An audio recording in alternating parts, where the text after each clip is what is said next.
Good Monday evening, everybody.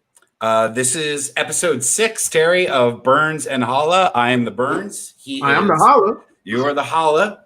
I just want to take a second here, and Terry, you were a big part of this, to thank everybody before we bring in Margaret Larson. Thank everybody who subscribed to our YouTube channel. We needed, it sounds like a small number, but we're building something here and things take time. Once you get 100, you can get a customized URL. So we're now youtube.com/Burns and Holla. Let's get all this boring, can you help us stuff right out of the way. Yeah. If you're watching this on Facebook, click the share button. That would be much helpful. But again, thank you to each and every person who subscribed on the YouTube channel. We are up to almost 200 subscribers, and that's fantastic. Woo. And yeah, let's bring in Margaret Larson. Hey. Hi, Margaret. Of course, you know her from the host of New Day for a little while longer. Margaret, you just announced that retirement is imminent. There's an old saying, I don't know if you'll know this, Zach, but Terry will know what I mean when I say I'm smelling the barn. I don't know that saying. It's an old southern ditty. It is. Okay. It's like when you go out on your horse, but you're coming back and he sort of picks up a trot because he's smelling the barn. He sees the end of his work day. I'm smelling the barn. And it's how satisfying is it, Margaret, for you to be able to just, leave on your own terms? I think that's a wonderful thing that most people should get the opportunity to do. I actually, a lot of people have said that to me, and I hadn't ever thought that I wouldn't leave on my own terms. None of us do. Kind of like, wait a second, maybe I should be more grateful. Yeah, well, of course. I mean, I like to be self-directed, and this is in some ways kind of an unexpected choice that we weren't exactly planning on, but the timing was right, and it made sense in a lot of ways. And so I feel good about believing in that, being able to act on that. I did just a modicum of research on you, Margaret, which was reading your Twitter bio. Uh-oh. And oh Lord, I'll just read it. Jump through it. The Twitter accounts, they're scrolling underneath, so whoever you want to follow. So this is Margaret Larson, former NBC journalist, current King TV host at New Day Northwest, loves music. We love music, yeah. Dogs, travel, sports, kindness, humor, and then this is the one that's not like the others, as I said on Twitter earlier, GNR and equality. GNR, which only means one thing, and sometimes it's GNFNR. Yeah. That's Guns N' Roses, right? Correct. Yeah. So you're passionate enough about Guns N' Roses to not only single out the fact that you love music, but then single out one artist that you're particularly a fan of. Yes. Not only did they have the most successful and, in my mind, the best rock debut album of all time, I also have had kind of a personal experience around that band in a couple of different ways that have been very meaningful to me, those things that happened. So they were in there. And then equality's capitalized for a different reason than GNR being capitalized, of course. Right. I got to be honest real quick before we go on, Zach. So I feel like I know Margaret pretty well. Yeah. I've gotten to know her over the past 5 years. You're a show regular. Pretty well, right? She's a good friend of mine. Yeah. And I think maybe I've taken it for granted. You don't really study your friends' Twitter handles that often. And so the whole thing kind of took me by surprise. I had no idea you were a GNR lady. Was that like during that was the Margaret heyday? Well, no. That was kind of after being a young person. This was probably my late 20s, early 30s. That's a young person. Yeah, but not like college music. I've always liked metal. I've always liked rock, more than anything else, although I appreciate pretty much all genres. But I just, something about Appetite for Destruction, that first album, just really, really spoke to me. And so I got to see them a lot. And when I was pregnant with my son, I went to see them at the big concert they had at Wembley Stadium in London. That was the concert that was to raise money for AIDS after Freddie Mercury died, the lead singer of Queen. And I was there all day, actually kind of backstage, off to the side stage, covering it for NBC, but also attending on my own. And the only time that Kyle, because I was hugely pregnant, just like rocked out in my person just was over it. when Axl Rose sang with the remainder of Queen and when Guns N' Roses performed. And so that was pretty cool, right? You know, and my bureau chief said, "You're going to have a devil baby." And I said, "I hope so." And so fast forward 13 years, and I kid you not, the kid comes to me and he says, "I have heard this band and you won't believe it." And I said, "What is the song?" And he said, "Welcome to the Jungle." And I was like, "Kid, you've been to a concert. It might have been muffled on account of you weren't born yet, but you've already been there and rocked out." Fast forward another like 12 years, GNR gets back together, which was always our dream. And my son and I go to see them in New York City together. So it's like this thing. It's very meaningful, if that doesn't sound too crazy. That album was incredibly meaningful to me growing up. Was it? What did you like? Okay, here's what I liked about it. And again, we'll talk about stuff of a past generation. But there was a woman named Tipper Gore who was really into censoring music. And she pushed for this label that went on what I was buying at the time, cassette tapes that said parental advisory, explicit lyrics. Correct. And the Appetite for Destruction has some profane language in it. It does. It does. I mean, not a tremendous amount by today's standards, but enough to warrant the sticker. I mean, Tipper would have thrown it on every single album if she could have. And because of that sticker, me as an adolescent at that time had a lot of difficulty getting that album because I grew up in a small town. The Appetite for Destruction buzz kind of circulated amongst the community. Yeah. There was only one place that you could go buy. It was called Couch Potatoes. It was a video rental store / cassette tapes store where you could actually go and buy them.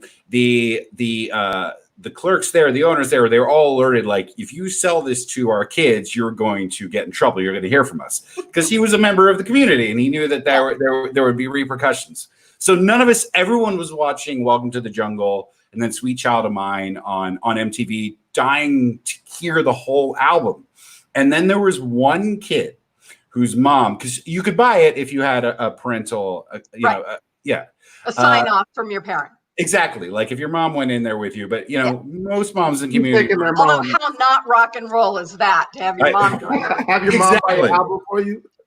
No. Yeah. But Bob Buchanan's mom did not give a shit if his kid, if her kid listened to Guns N' Roses. So she trotted right in there. Today, I want to shake her hand. Yes. So she said, she and Bob, so he almost held it up like the beginning of Lion King, like, I have it, and then instantly popular for the next year. And then you used to be able to dub a cassette tape to a blank cassette tape, mostly Maxells. Either way. But with each dubbing from the tape, it loses about 10% of its quality. So if you had there used to be like this clamoring for first generation Buchanan tapes. And by the time I got it, it was like fourth generation Buchanan tapes, which is still thrilling because I could hear Mr. Brownstone in its entirety, F word and all. Yeah.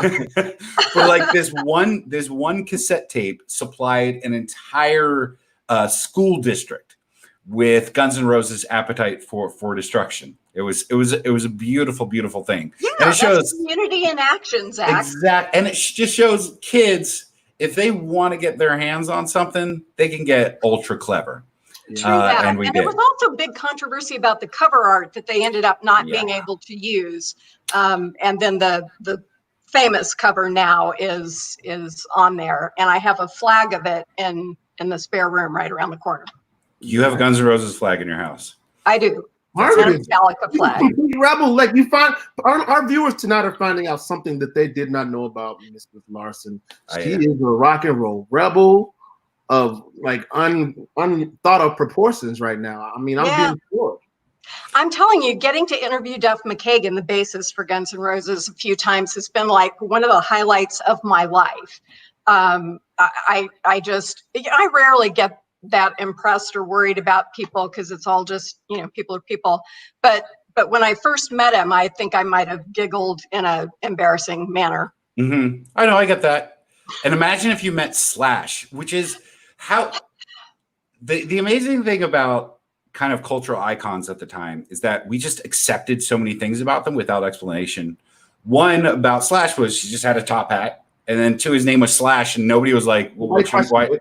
Yeah, just like, oh yeah, I'll call you Slash. It's just kind of the way we like accept pronouns now. But mostly for me, he's one of, a handful of guitarists whose music is instantly recognizable. And I always look at like the 100 top rock guitarists from Rolling Stone or whatever else. And, who's to argue they're all, really great. But I think there are only a handful of people who are really, really instantaneously recognizable. He's one of them. I think ZZ Top as a band is another one of them. Just that you always know it's their music, and it's just pretty thrilling. And the stage presence and performance, I almost I got asked to, would I like to meet these guys at one point, and I don't want to, for the same reason I didn't want to meet Robert Redford when he was on the Today Show when I worked there, because it's perfect. Why would I mess with that? Yeah, they become real and human. And I'm sure they're wonderful, and it would have been a fun thing, but it was too important. I just wanted that to be in my own little box. I couldn't even project what sort of personality I would think Slash would have. Like he can't be. I don't know if I've ever heard Slash. Like in all my years of listening, and again, I'm not comparing. I'm the greatest Guns N' Roses fan ever, but I've been watching them since they came out. I've never heard Slash speak. Well, if you go on, if you just Google him and go on YouTube, there are lots of old MTV interviews. But I think back in the day when they were heavily using various substances, there was kind of one persona. And interestingly enough, Slash and Duff both have very stable family, children situations. And I think that era is past, and so there's a different persona that they put out. But what struck me, and after I saw them with my son, I came back to Seattle like 2 weeks later and saw them again here, is just the same thing I thought about Eric Clapton and so many other people. They survived a period of time they probably shouldn't have survived, and they are virtuosos at what they do. The musicianship is just unbelievably amazing. You're seeing genius, and it's very cool to see. And there's nothing I like better than a live music show. Well, there's a couple of things. Is that, Terry, you pointed out you've never heard Slash speak, nor have I ever seen his eyes, because they're covered by both his hair and I don't know. His hair and his hat, yeah. And his glasses. Drugs just must have been much weaker in the 70s and 80s because a lot of people survived that. We're kicking it. Look at Keith Richards. Yeah. Keith Richards is more known for his survival of drug use than any one Rolling Stone lick. I think the coronavirus is afraid of him. And he also wrote what is tied for with Duff McKagan's, and I'm not kidding. I mean, I think this is fairly objective. Best rock bio, just an amazing, unexpected bio called Life that I highly recommend. Not only because what you learn about the Stones and the way they recorded and how they got their sound, but just the whole backfill on his personal story and the relationships between these guys that is pretty amazing. And Metallica, much the same way. Metallica was shooting a film up in Vancouver. And so my son and my husband and I went up and saw them 2 nights in a row. And James is just knocking it out of the park, and they're crawling around and doing all this stuff. And it's just like, how are they doing this at this age? And is that not the coolest thing you've just about ever seen? Because it's just special. It's lasted a long time. It's moved a lot of people. My son was a metal drummer. And so he and my husband would go to all the big 4 shows and go down to Indio and all of that. I sort of stuck with, Pain in the Grass and Mayhem and going down to El Corazon, that kind of stuff. But yeah, that's my jam. I love all of this. I love all of this information so much. Somebody asked me once, I thought you'd be a Michael Bublé fan. And I was like, I might have said a word we can't really say out in public, but no. Yeah. I'm sure he's a nice boy. I love it. Every Margaret, minute. was that film some kind of monster? That was the documentary about Metallica. And you brought up not wanting to meet your heroes. And I was, Metallica along with Guns N' Roses. I mean, they were, if you liked one, you liked the other, most likely. They did that massive tour in the early 90s when Use Your Illusion 1 and 2 came out. Right. Did you watch that documentary, and that kind of reinforced the idea that maybe you don't want to get too much of an insight into the personal lives of these people? Honestly, I felt that way about a few bands. There was a great documentary about the Eagles, and I was kind of like, I could have lived without knowing that stuff. So yes, I mean, I think the music is really personal, and you've got a relationship with it, right? And the musicians are amazing. They've made it, but they're kind of the vessel it goes through. And so they don't need to be perfect for me, but I also don't need to get too mixed up in that part of things, because it's really the music and that incredibly amazing electric experience when you see it in person and you feel it, in your bones. That is so cool. Yeah. I've been wanting to ask both of you guys this question, because this is something that's been on my mind for a long, long time. When we're talking about musicians, you think about the kids that you went to junior high school with and high school with that learned how to play instruments. The people who learned how to play the piano or learn how to play the flute or the guitar, whatever it may be in band. They were kind of nerds, right? Like band was nerdy. Without a doubt. Right? Oh, band. But there were kids who were in bands who did some pretty amazing things. You play the guitar, that's one thing. You play the clarinet. Well, that's what I'm trying to get to. At some point in time, I think in order to be proficient and good, a lot of the times you have to spend a lot of time practicing and going to classes and learning the craft, right? So how do these people who at one point in time, most of us thought were kind of geeky, turn into these incredibly developed deep rock stars that have all these incredible vices and they're celebrities and just take us different places in the world mentally? I don't know. I think that a lot of people, literally marched to their own drum. They spent a lot of time alone. They mastered their instruments. They figured out where they wanted to go. And who's to say when a flower blooms, right? Some of these kids just kind of came into their own. Think back on it. The people who were super popular in junior high school and high school, kind of early bloomers, and then some people, bloomed a little later. In that era. A little bit. Yeah, could get stuck in the era. And I think there's something about being an outsider or being slightly weird that gives you a lot of insight, sometimes the kind of pain that leads to art. So, I mean, it makes some sense to me. But I'm grateful for them because it's a special kind of genius. And it's kind of proves that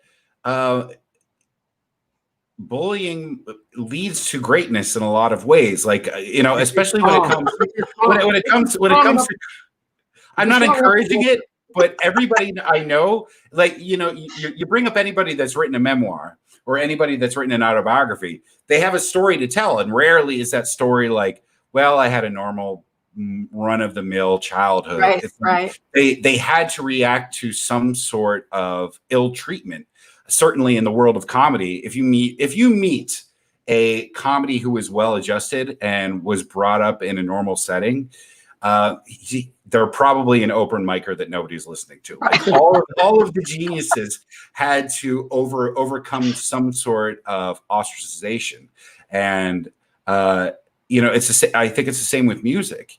A local example, any local example from the Seattle grunge scene. All those kids were mocked until the time that they found an audience.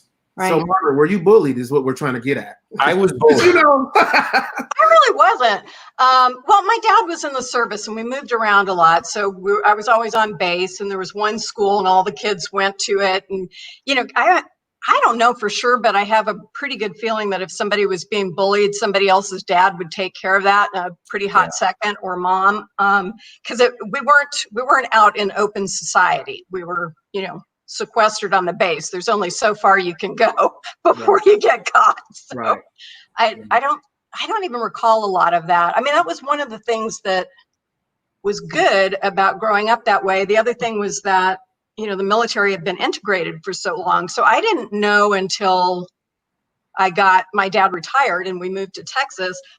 I sound so this sounds like a super geek, but I actually did not know there were poor people and rich people, or that everybody didn't live in pretty much the same house painted a different color. I just didn't have any experience with off-base life. That makes total sense, though. I definitely know some kids who grew up with military dads, and it's the same experience that becomes your entire world. Yeah. Well, and they cover everything. You go to the commissary, you go to the PX, you go to school with everybody else, you live together in these neighborhoods. God forbid you misbehave, because that might affect your dad's promotion or when he gets to fly, or at least that's what they told us. I'm not even sure that's true, but that was sort of this, giant umbrella that we lived under. So yeah, I sort of liked it because I like orderly things in certain parts of my life. And I thought it was kind of cool to live in an environment where the rules were clear, everybody was pretty much bought in, and things seemed pretty fair and pretty open. And then it turned out outside life wasn't really like that. Kind of sounds like a Bernie Sanders rally. Terry, what was your childhood like?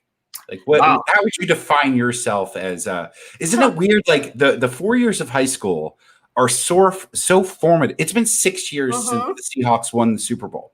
Like, time goes by fast, but those 4 years are just so important into your into what you turn out to be. High school was fun for me. I was not the A-team popular kid. I was sort of like a backup, to that group. Because I did some geeky things. I was in drama and debate and stuff like that, but, also did some sports things and whatnot. It's a big school, 500, 600 kids in my senior class. I just came back from a visit not long ago with my 4 best friends from high school. I'm in touch with a lot of people that I've known since I was 13 or 14 when we moved to Lubbock. And I remember it fondly. I mean, I had a lot of fun. Terry, what was your high school? Not all of which my parents know about. Of course not. That's right. My high school experience was different than a lot of people's high school experiences, to tell you the truth. So between 9th grade and my senior year, I think I went to at least 6 schools. So I went to, from 9th to 12th grade, I went to 6 different schools, and from varied environments. I went from, I started in Arkansas, went to Canada, Edmonton, Alberta, Canada, real Canada, not Vancouver. We're almost BC, almost Seattle, Canada. I was in Edmonton, 40 degrees below zero, 6 months of the year. And then to Texas, and then to Washington. So I got a chance to be the new kid. I call it the blessing and the curse. Yeah. So every year I got to be the new kid. And every semester I got to be the new kid. So the blessing part of that is that whatever bad impression I may have made at the last stop, I got a brand new start. I'm the new kid. What do you mean? I don't get in trouble. I do my homework. All that good stuff, right? So there's no next teacher that has that impression of me starting the next year. When you got to your new school, was it always the feeling that, okay, now I'm here, this is my permanent, or did you know that you'd be taken off in another 6 months? Most of the time I thought this was it. My parents ain't gonna move, not again. I know it's not gonna happen, but it just happened. We happened to move a lot of different things happened. There's different opportunities, different challenges, and different things that happened in my family's life while I was growing up. And we just happened to move a lot. So again, sometimes I got to leave that old Terry behind that was maybe not, they didn't think was the most desirable Terry, and become somebody new at the new school. But then again, I got to start from scratch. I got to find a new best friend.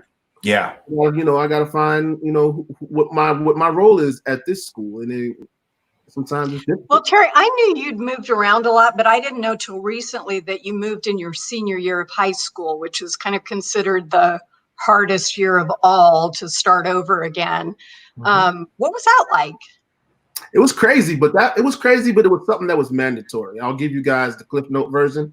Is I knew, so I was playing football in Texas, and I gotten to be pretty good, and I was getting recruited by a number of schools, right? And somehow some of our competitors found out that I actually had to repeat the 9th grade in Canada. I had an injury, I broke my shoulder, found out I had grave disease, a thyroid disease, I had radiation treatment, and I missed a lot of school, and so I moved and repeated 9th grade. Mm-hmm. Apparently in Texas, you're not allowed to repeat any grades once you're in the 9th grade and be eligible. You only get, it's like college. You get 4 years of eligibility. You know Texas football. Yes. They're very serious. And so somebody reported it my senior year and said, this kid is not eligible. He's been in high school already. Even though I was still 18 in my senior year. So they reported me. I found out that I was ineligible in the state of Texas at my first game. I had to get off the bus. Wow. And then that sounds traumatic. It was. And then so that was on a Friday night. And on a Sunday morning, I was in the state of Washington. My dad was working in Vancouver. He was commuting from Dallas to Vancouver. And so he had a little apartment and just across the border. And we came down and moved into Everett. And I've been here ever since. Wow. So I literally on Friday, I had a high school where I was, I predicted to be all state. Mm-hmm. Our team was going to the state championship that year based on a lot of stuff we were doing. And I had a girlfriend. And then I left. I was gone 3 days later and I never been back. Did it get any easier? Like when you had to just bolt so many times, or was it always a struggle to kind of It was kind of a struggle, but it was also, like I said, an opportunity that we said, okay, we'll start all over again and become exactly who it is I want to become. Yeah. Not who somebody else labeled me to be. I get to be who I want to be. Yeah. Well, you're super adaptable and resilient and comfortable in a lot of different situations. And you can kind of see how that experience manifested itself in the way you conduct yourself now.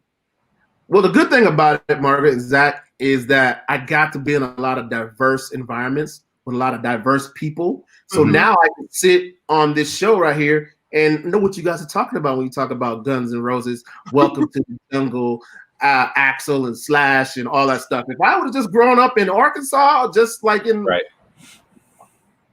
I don't know what you're talking about. Well, let's see. It's good to get around. So Terry just found out I'm a dual citizen. I'm actually an American citizen and a Canadian citizen.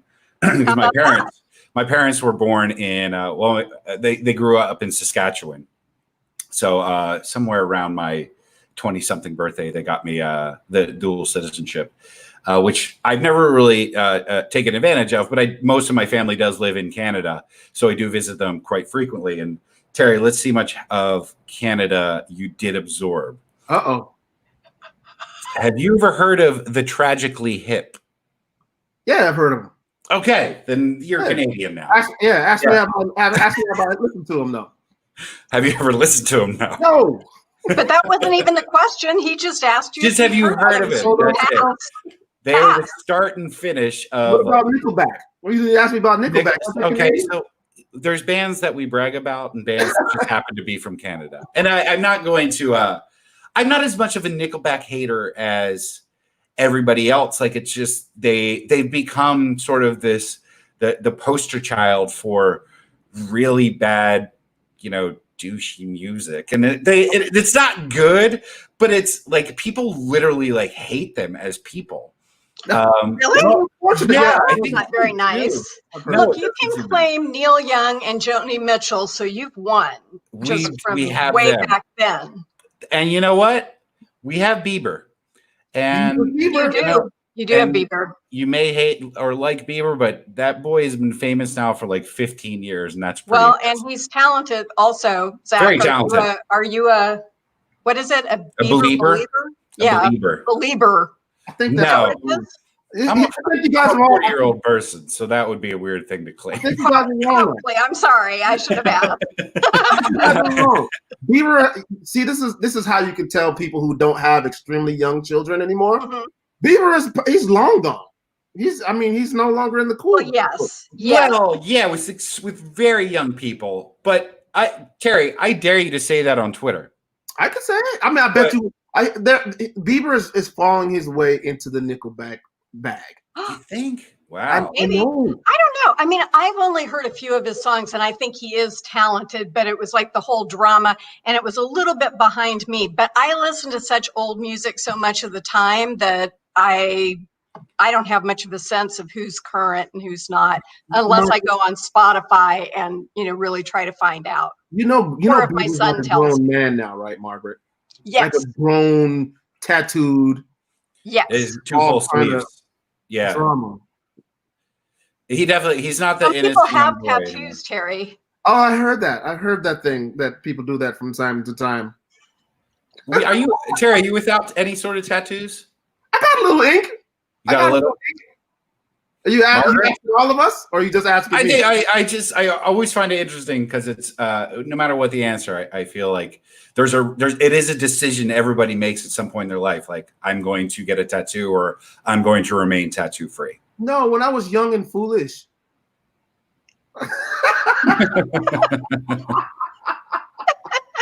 I think we made the same face at the same time. No, I got some tattoos. Tattoos. He has a lot of tattoos. And I'm thinking about I might get some more. But yeah.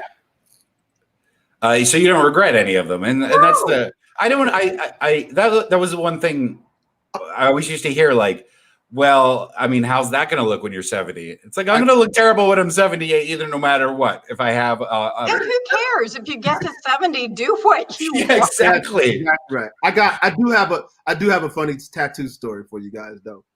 So you asked me, do I regret any of them? So, my very first tattoo. No. My very first tattoo. I turned 18, and I got the word. And it's funny because it became popular all of a sudden. Like, yes. The word savage. I got the word savage. Yeah, savage. Because I'm a football player. I'm pretty, I'm savage, homeboy. Right. Yeah, I didn't think you were a Dan fan. So I got it on my arm, savage, right? And I just kind of forgot about it. It's there. It's just part of my get up right now. Yeah. So fast forward. Now I'm a dad. I have young kids that are elementary school, and apparently, so the teacher calls home one day and asks to speak to Heather, my wife.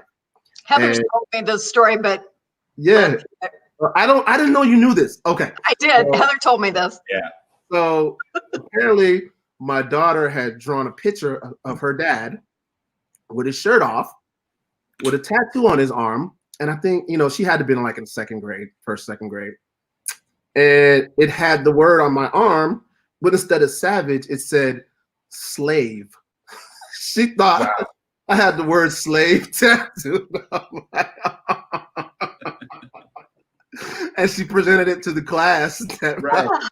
And why would that prompt a calling from the teacher? Because she wanted to know about slave. And right. My daughter had explained to her about me having slave and why I had it on my arm, and it was absolutely not the reason, and I did not actually have that word. Yeah. On my arm. So wow. Yeah. So that's my interesting tattoo story. That's a good one. Anybody else got any other good ones? I have a really long, convoluted story about one of the first radio shows that I ever worked for. I ended up getting their show logo tattooed on my arm because I lost a bet and ended up having to wrestle Hulk Hogan. Whoa! What? Whoa! I was with you right up till that last part, and then I got really confused. So I was a producer of this show called The Doghouse. This was we all grew up listening to Howard Stern, or at least being aware of him. I grew up listening to him. It's the last show I can really remember where it's like, oh, I'm gonna be late to work, but I can't not hear the end of this. And then Howard left for satellite radio, and there was a gap there. There was a void that needed to be filled. So CBS Radio at the time started this whole line of stations called Free FM. Kind of to point out, like, you don't have to pay for great talk. It's free FM. And then they had all these replacement, what's called hot talk shows that came in, male driven demographic wise, talk shows to fill in the gap that Howard left. And they hired David Lee Roth for a while, which was a goddamn disaster. So they hired David Lee Roth to fill fill Howard's shoes, like on a multitude of stations along the East Coast. They paid him $7 million a year. That was his initial salary. And this is far after he's left Van Halen. Like, this is it. They've gone through the Sammy Hagar era and obviously the guy from Extreme era too.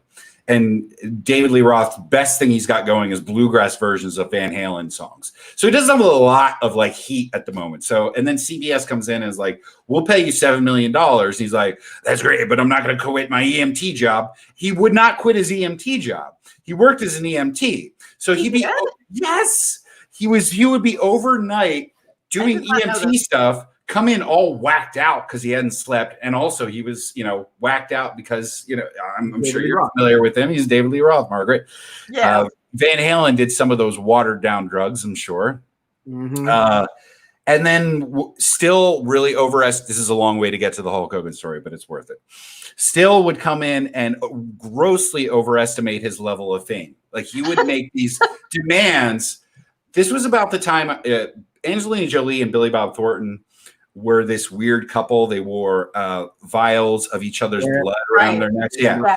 So one of his show pitches, and again, this is him not sleeping and being crazy anyway. They're like, Bozy Bop.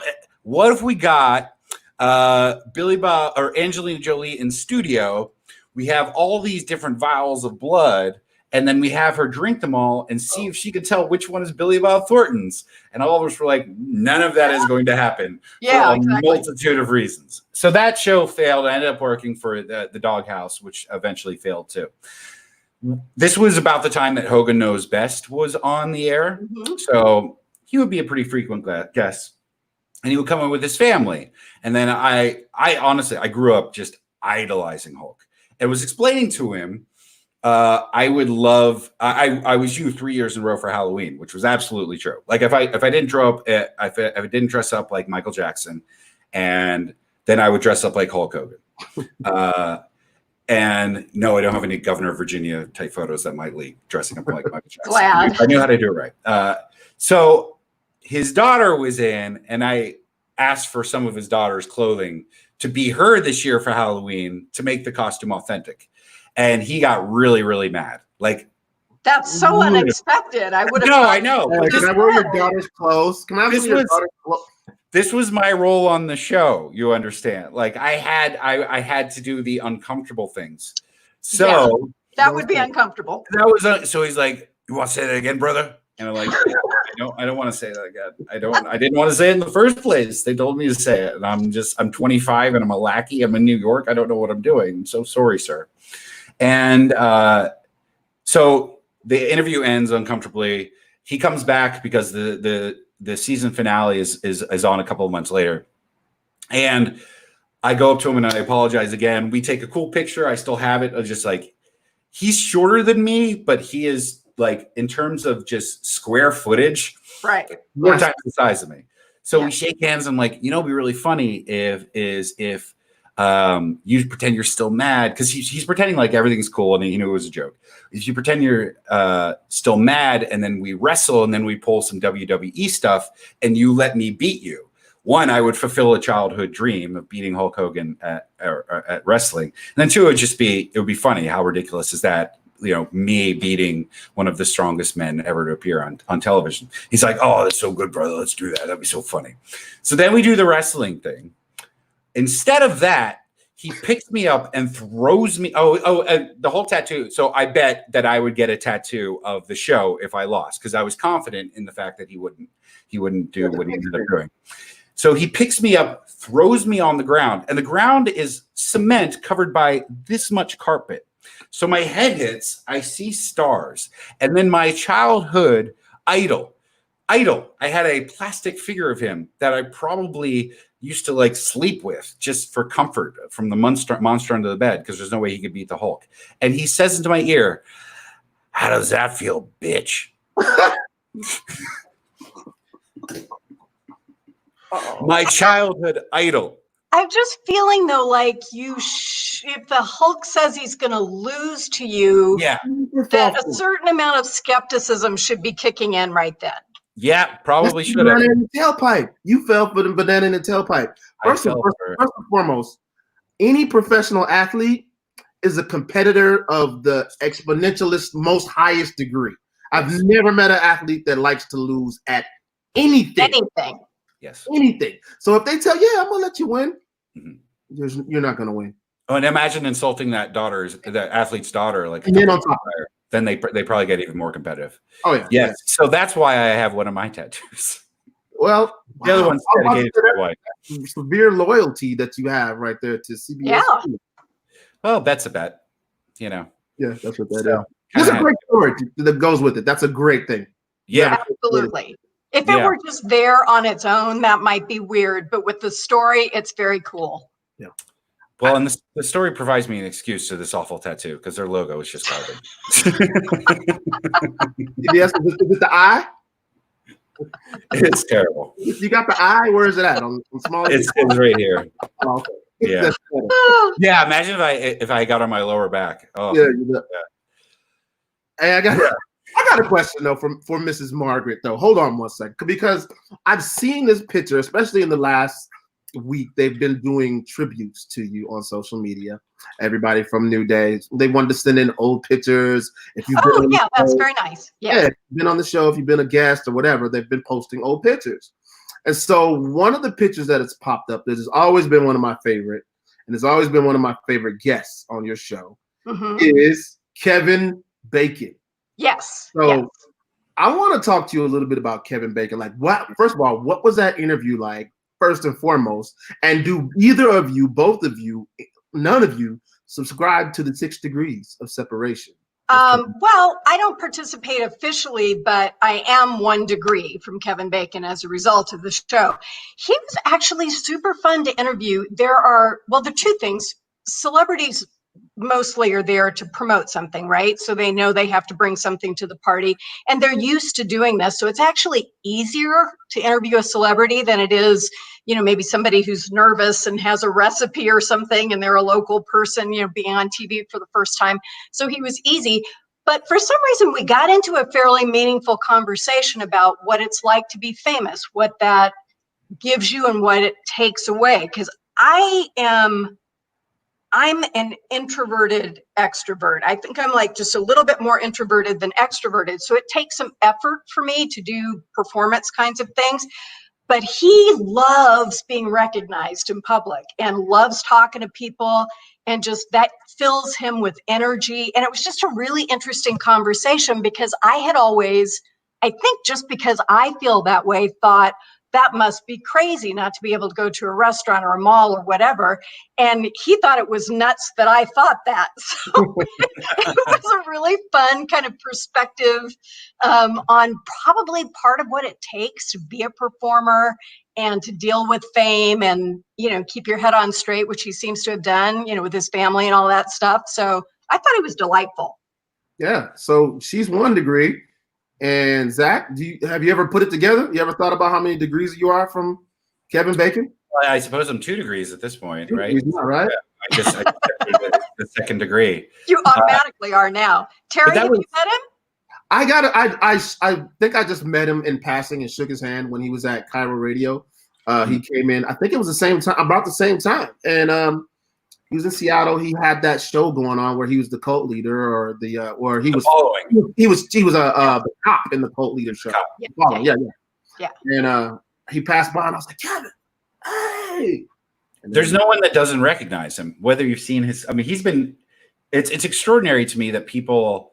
I guess his break was probably Footloose, but I'm sure he was stuff before then. That's a long time ago. That's like from 1981, and he's just had a new movie come out the other day on demand. Like, that's extraordinary to. And he's given some amazing dramatic performances.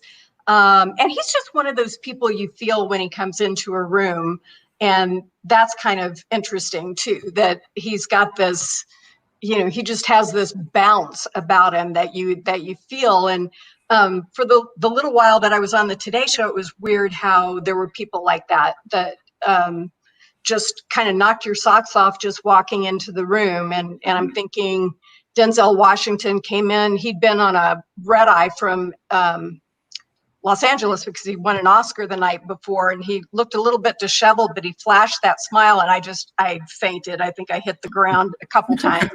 Harvey Keitel, Willem Dafoe, oftentimes not the people who were, big or physically imposing, but just exuded some kind of bizarre charisma that's not normal human stuff. That's awesome. Because that was gonna be my next question. Like, who do you think, like, of all the years of your interviews? And I'm gonna follow it up with one more thing. But of all the years of interviews, was there one that you were just like, wow, wow? There have actually been a lot, and I'm glad about that. But both are musicians. One was just kind of a mini interview and then a performance, but he was then the artist known formerly as Prince, who was on the Today Show and played like 6 feet in front of us all sitting there. And honestly, it was like going into outer space. So good. Wow. And the other was Dolly Parton. She came into the Today Show so freaking gorgeous in person. I can't even describe it. It's like, it really is something amazing. She's one of my favorite songwriters, and she's just such a gifted performer. But she slayed the men in there who aren't impressed with anything on that crew, who could barely get a word out in her presence. And she's got a strange Dolly Parton power that you could only wish to hope for. She's extraordinary. I'm glad that she's kind of having an era of appreciation as of late.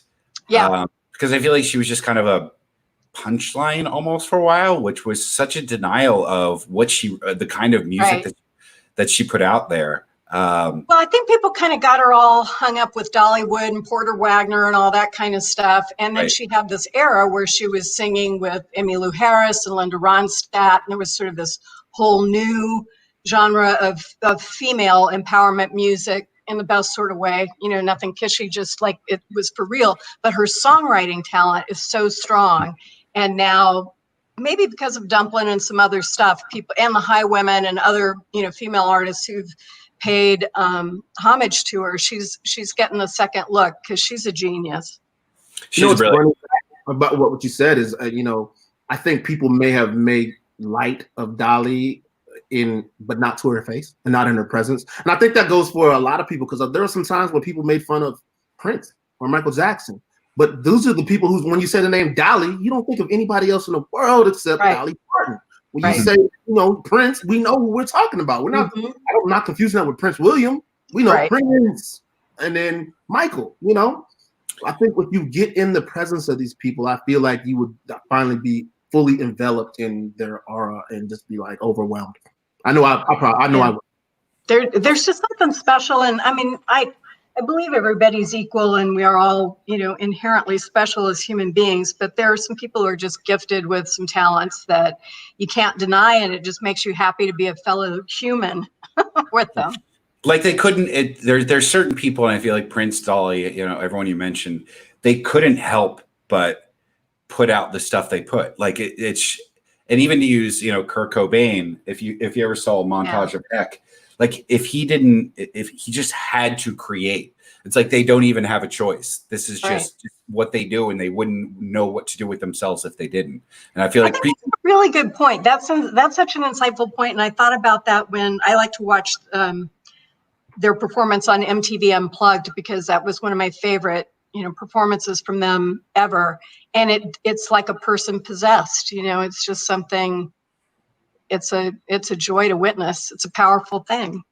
You get drawn in, you get sucked in. I know I did during the other time when Nirvana was at the top of their game. So I was in Texas and I was watching the Seattle movement from afar. And it's like, being a young Black kid in Texas, kind of like in a suburban, urban type of environment.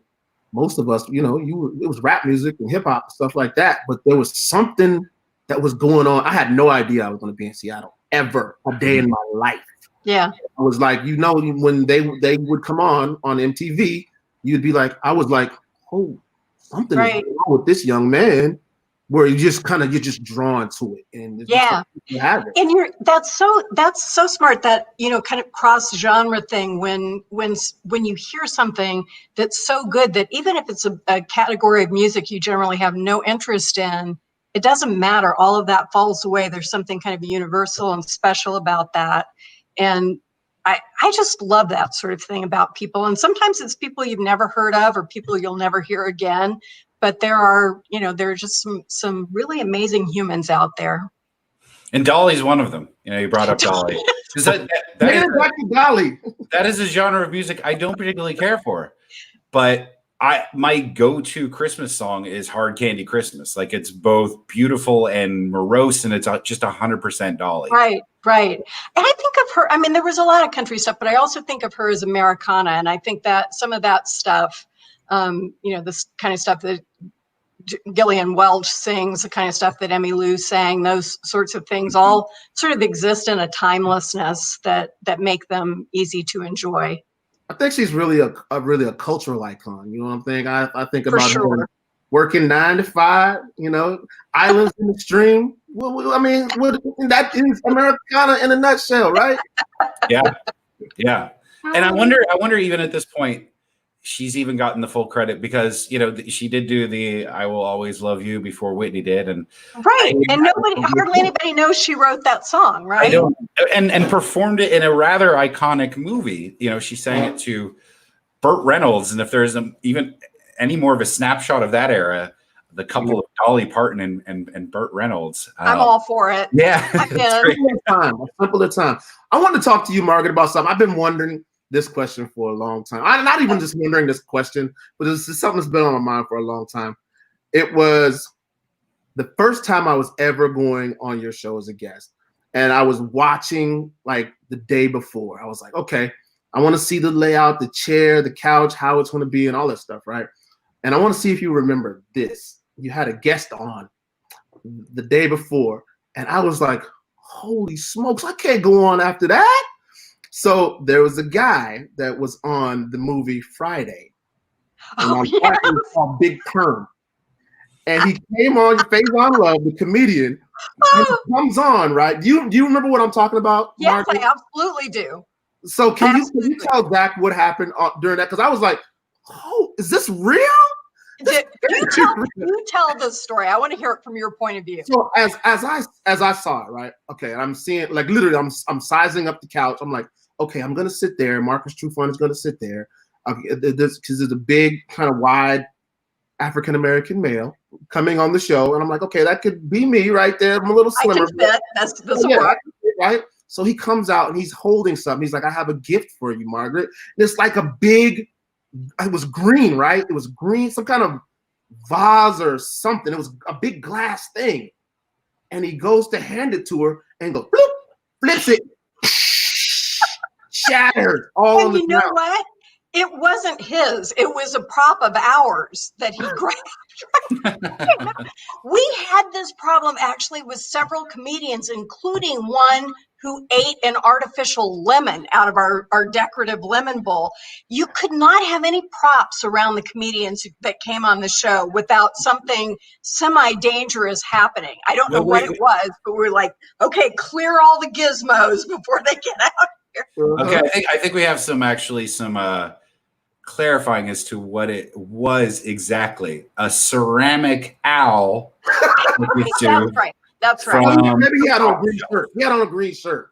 That's what it was. Well, I actually don't remember anything about the color of it. I just remember it happening and then noting that when we had comedians on, this would be like a thing. And it was just in the old studio, we had our props back behind the stage. And obviously he had just walked back there and grabbed something. He was going to do his bit. And so that happened.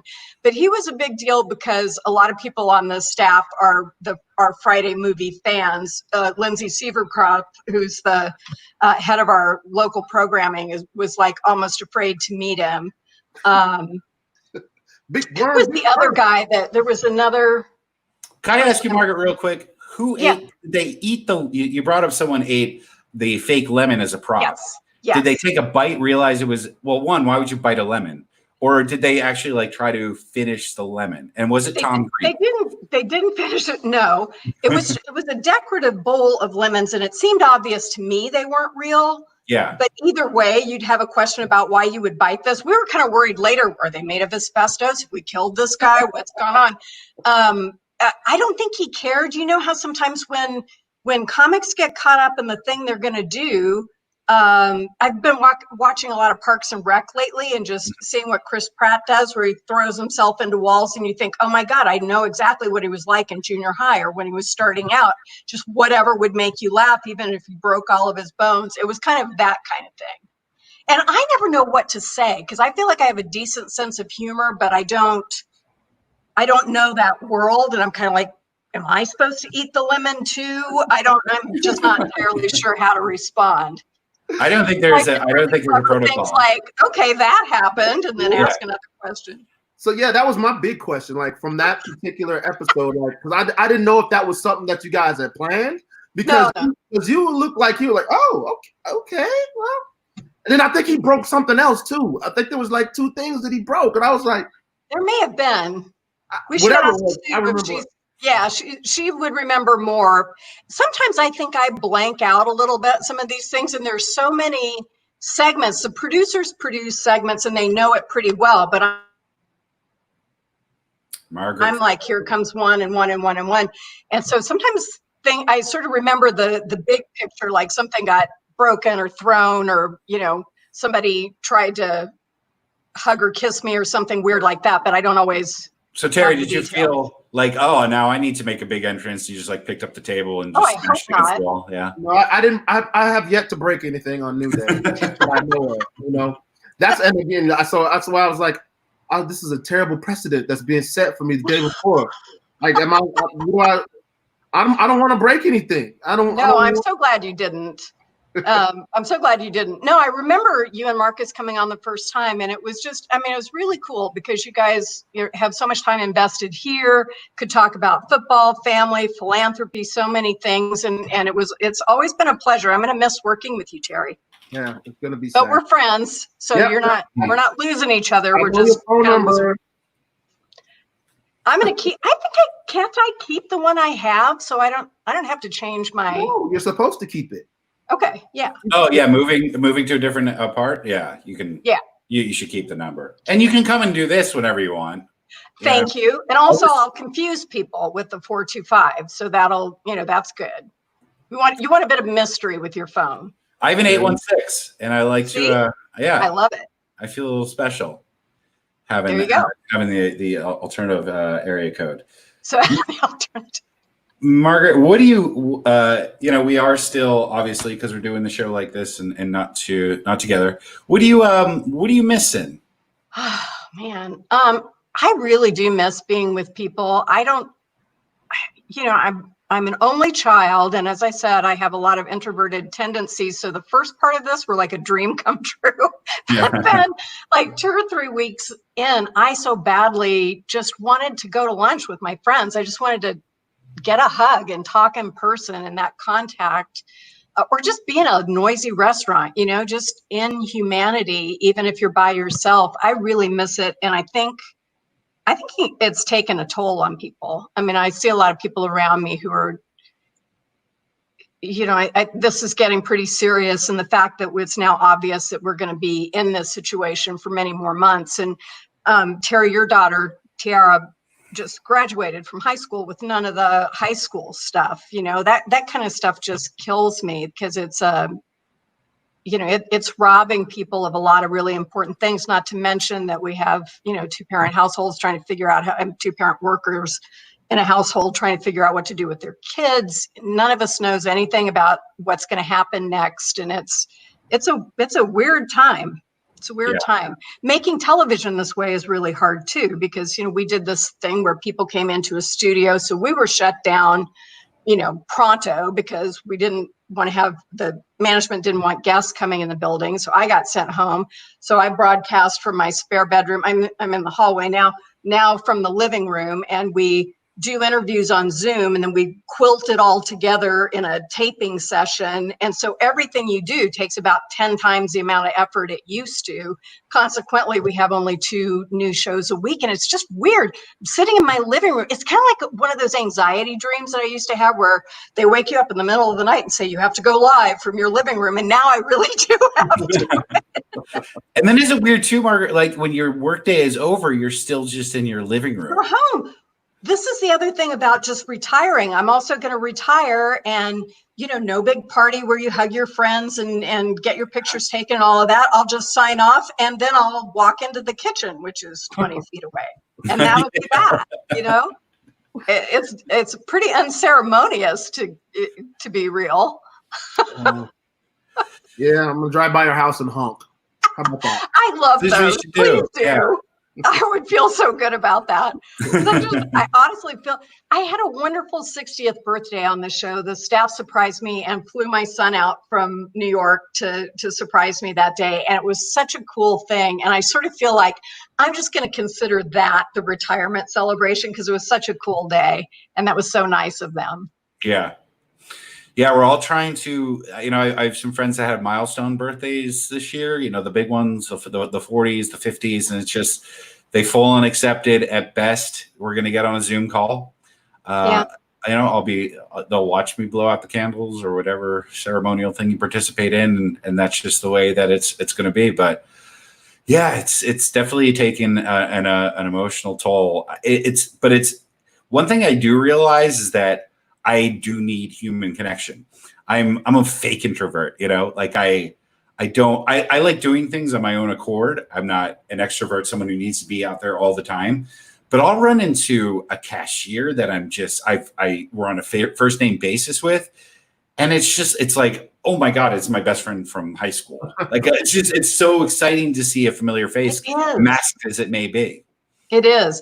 And I am just obnoxiously friendly in the neighborhood. I wave at everybody who's walking by and speak to them. Sometimes you can kind of see they don't want to, but I don't care. I'm still engaging. And, we're going to have some kind of, speaking of birthday parties, though, I want you to know, and I don't think you can see it, but we had a team birthday party for one of our producers. And so the shtick was going to be that somebody had the cake and I had the candle and he was going to blow, but then off camera, I'd blow the candle out. And I blew it towards the computer, and I now have candle wax all over. And if anybody has any tips on how to get that off, I'd love to know because it will not unadhere to my screen. Oh my goodness, the challenges of broadcasting during COVID. Well, you think like a normally reasonably smart person would know not to go with a melted candle right into the screen. That's hilarious. But not me. Yeah. Well, that's our hour with Margaret Larson. This was fun, guys. Thank you for having me. Thank you for listening, talking, chatting. This show's been a lot of fun, Terry. I'm really enjoying it so far, and talking to people like Margaret is one of the reasons why. Good luck. I don't know what you say in your retirement. Jeez, what is the proper good luck in your retirement? Like, you don't need luck. You say rock on. Rock on. Oh. Yeah. Bring your GNR records to wherever you're going next.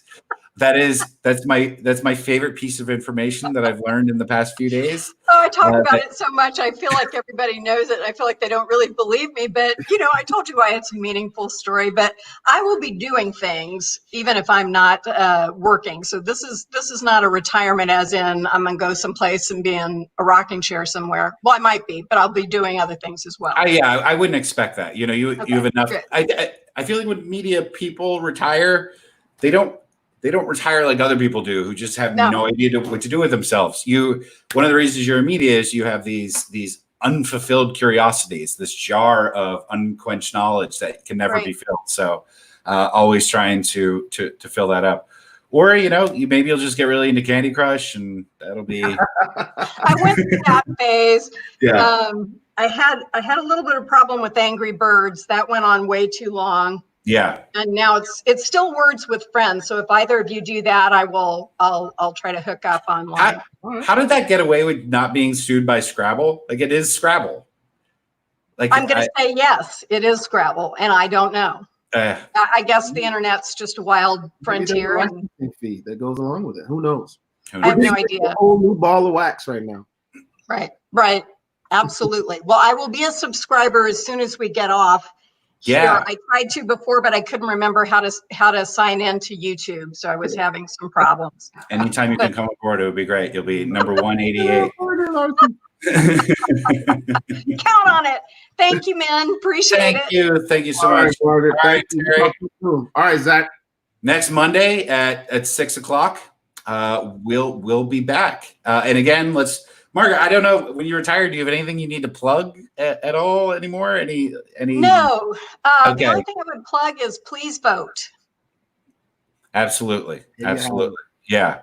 And we can vote by mail here. So you have no excuse not to. A very secure and time-honored way of voting. Right. Yes. All right, Terry, anything you need to promote in the upcoming week? Yep. Have fun. Be peaceful. Yes. Love somebody, starting with yourself. And then what I have to promote in the upcoming week, I suppose, is if you haven't yet watch Palm Springs. It's a great movie. It's things about this. Okay. I don't know. I have a different level of appreciation now, pre-pandemic to current pandemic. Like anything new, I'm like, well, that's at least 3 stars because it's new. This is actually really good. Andy Samberg's in it, and he's always phenomenal. J.K. Simmons is in it, and it's great. Yeah, both of them. It's a time loop romantic comedy. Good. So yeah, I'm in. You guys should do a whole hour on just suggestions for streaming, because I feel like that's about half the conversations I have with people now is like, what are you watching? Yeah. What's new out there that I don't know about? I know. All right, Terry, I'll see you next Monday at 6 p.m. Margaret, thank you so much. Thank you. Thank you very much for having me. I appreciate it very much. Okay. Goodbye, everybody. All right, guys. Take care.